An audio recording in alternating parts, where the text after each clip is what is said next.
salaamaaleykum waa ACSIF maa dellusiwaat di waxtaan ak yéen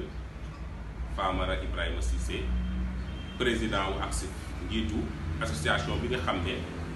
moo ëmb ñëpp ñi nga xam ne dañuy jëflante ak banques yi institution de microfinance yi assurance yi ak émetteur de monnaie électronique ma ñëw rek di waxtaan ak yéen tey ci poñ bu bees parce que dañoo nekk ci jamonoy mbas boo xam ne ñu ngi leen di ñaax ngeen góorgóorlu bu baax respecter mesures barrières yi sàmb mag ñi nga xam ne mbas bi baaxutu ñoom te mu ngi ci yóbbu ñu bëri jamono ji may toll ak yéen ñuy waxtaan donc ngeen sàmboonteeg mesures yi sàmboonteeg mesures yi nag moo tax tey may gën a wax ak yéen parce que gis nañ ni mbas bi ñu nekk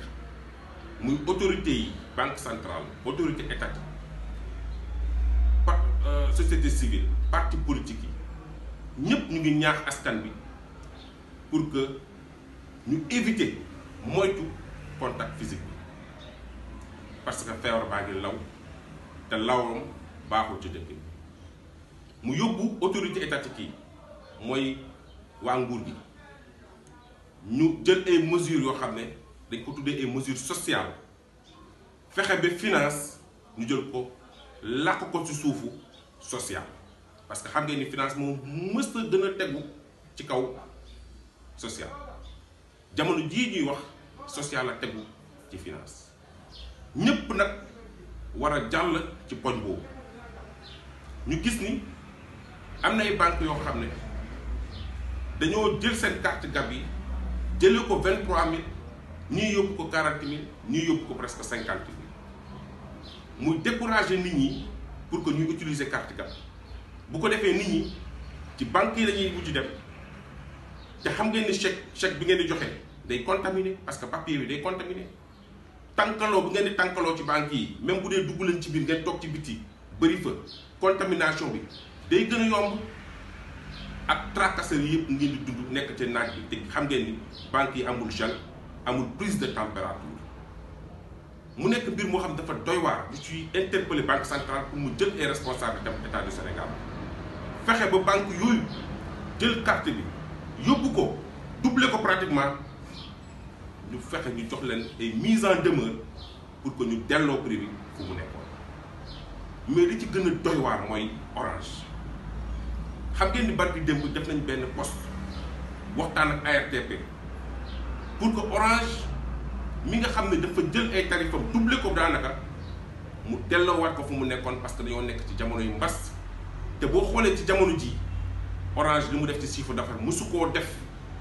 ci ba mu tàmbalee ba léegi ñu yaakaaroon ni dana contribuer activement ci xeex mbas mi mais li mu def mooy yokk ay tarifam pratiquement doublé ko mu nekk loo xam ne ñun ñi nga xam ne usager de banque yi daf ñuy impacté parce que banque en ligne bi nga doon def daanaka connecté wu pour mën a def say transaction ba dem banque ba di fa jëlee feebar bi tey bu connexion bi chéré da ngay préférer jël chèque dem di retirer muy impacté tamit li ñuy wax télétravail parce que nit ñi pour décourager contact physique bi dañ leen ne toog leen seen kër ñu def télétravail daanaka ngeen di liggéeyee foofu di def di exécuter les services tey bu connexion bi chéré ñooñu doot ñu ko attan muy entreprise yi dañuy mujj ñoom ñëpp dem di liggéey bu ko defee feebar bi gën a law ñu dankaafu nag état du Sénégal dankaafu ARTP dankaafu waa Orange xamal leen ni prix yii buñ ci delluwaatul gannaaw mosu ñoo jof leen teg ACSIF mais danañ xam bu boobaa ACSIF lu muy sax te wax nañ leen ko bañ dégg ko ñu ngi ci toile bi nag lu ne ñu ko wax ACSIF mais nañ xam ne ñun du ñu reculer parce que Sénégal la soxla bu doon parti politique la soxla suñu yoon newu ci bu doon ñeneen la soxla suñu yoon newu ci mais survie wu Sénégal moo taxaw te ñun bu survie Sénégal intérêt Sénégal taxawee muy question de survie ñun dañ ciy taxaw dem ci ba jeex tàkk ak ñoom nañu comprendre ni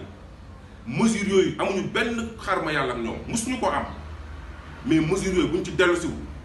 ñun danañ fexe ba sénégalais yi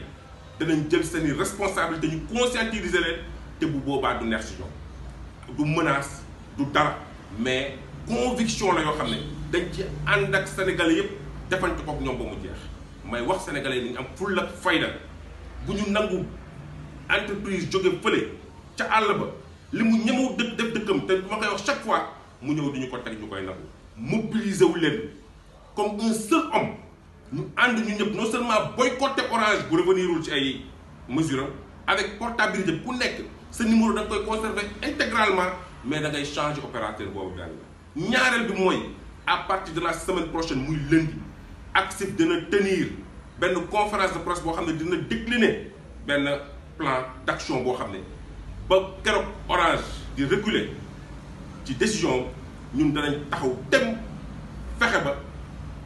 mu dund loo xam ne mosu koo dund bu mu toxee Sénégal bi léegi maa ngi leen di gërëm di leen sant di leen jaajëfal jërëjëf.